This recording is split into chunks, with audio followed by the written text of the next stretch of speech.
Application de la loi des gaz parfaits. Je vous propose un exercice pour vous entraîner. Voici l'énoncé de cet exercice. Pour de l'oxygénation à domicile, un patient dispose d'une petite bouteille d'oxygène de 5 litres à 200 bars. Données, 1 litre égale 10 puissance moins 3 mètres cubes, 1 bar égale 10 puissance 5 pascal et la pression atmosphérique est à 1013 hectopascales. La température ambiante est environ de 20 degrés.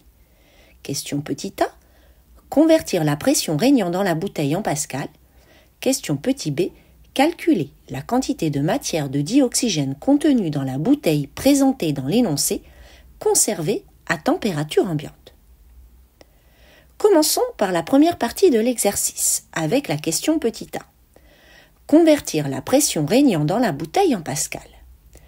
On sait que 1 bar est égal à 10 puissance 5 pascal. On cherche à convertir 200 bars, la pression de la petite bouteille d'oxygène. On peut faire un tableau de proportionnalité pour réaliser par la suite un produit en croix.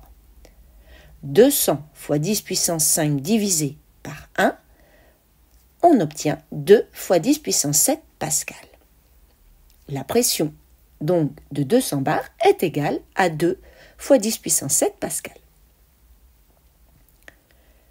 Pour résoudre la deuxième partie de l'exercice, il faut connaître la loi des gaz parfaits. La voici pour rappel, P fois V égale petit n fois R fois T. Ce qui est important ici, c'est de bien repérer les unités à respecter. J'attire votre attention sur l'unité de la pression, qui doit être exprimée en pascal. On comprend la nécessité de la première question. Mais regardez aussi la température représentée par la lettre grand T. Son unité est le degré Kelvin. Kelvin est l'unité de température du système international. C'est l'une des 7 unités de température de base. Son symbole dans le système international d'unité est K. La conversion de température Kelvin en température en degrés Celsius est T de la température en degrés Kelvin égale la température en degrés Celsius plus 273,15. La température ambiante est d'environ 20 degrés, nous dit-on, dans les locaux, soit 293,15 Kelvin. Nous devons convertir 20 degrés en degrés Kelvin. Pas de panique, il s'agit d'une simple addition. 20 plus 273,15 égale 293,15 Kelvin. On retrouve le résultat cité précédemment.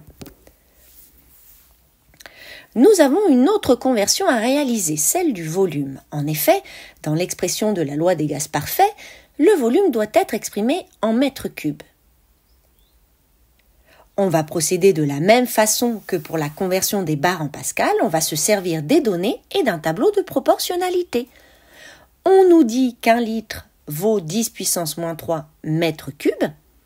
Ainsi, la bouteille d'oxygène qui a un volume de 5 litres va donc correspondre à un volume de 5 fois 10 puissance moins 3 mètres cubes. Revenons à la question petit b. Calculer la quantité de matière de dioxygène contenue dans la bouteille présentée dans l'énoncé, à température ambiante.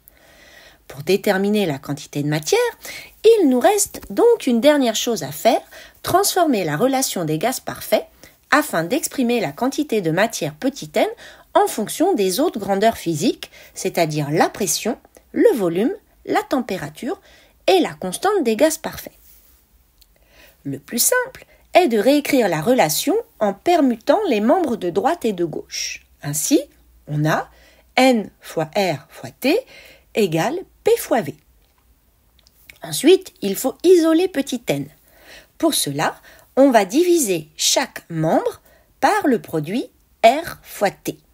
On obtient alors la relation petit n égale P fois V divisé par R fois T.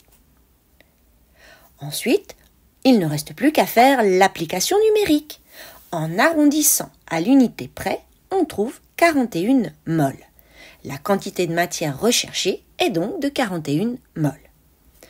Pour conclure, ce qu'il faut retenir de cette capsule, c'est qu'il faut bien respecter les différentes étapes sans se précipiter. Première étape, s'assurer que les données sont exprimées dans les bonnes unités. Dans le cas échéant, il faudra faire des conversions. Deuxième étape, donner l'expression littérale de la grandeur physique recherchée. Notre cas ici, c'était petit n, la quantité de matière. Troisième étape, effectuer le calcul sans se tromper en utilisant la calculatrice. Voilà, j'espère que cet exercice vous aura permis de mieux comprendre comment on utilise la relation des gaz parfaits. C'est terminé pour aujourd'hui, à bientôt.